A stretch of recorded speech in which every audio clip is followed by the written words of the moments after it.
بسم الله الرحمن الرحيم لا أقسم بهذا البلد وأنت حل بهذا البلد ووالد وما ولد لقد خلقنا الإنسان في كبد أيحسب أن لن يقدر عليه أحد يقول أهلكت مالا لبدا أيحسب أن لم يره أحد ألم نجعل له عينين ولسانا وشفتين وهديناه النجدين فلاقتحم العقبة وما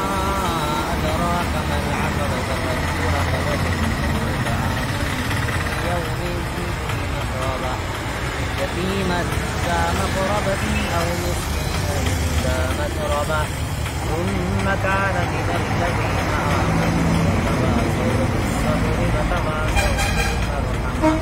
أولئك أصحاب الميمنة والذين كفروا بآياتنا هم أصحاب المشأمة عليهم نار مؤصدة صدق الله العظيم.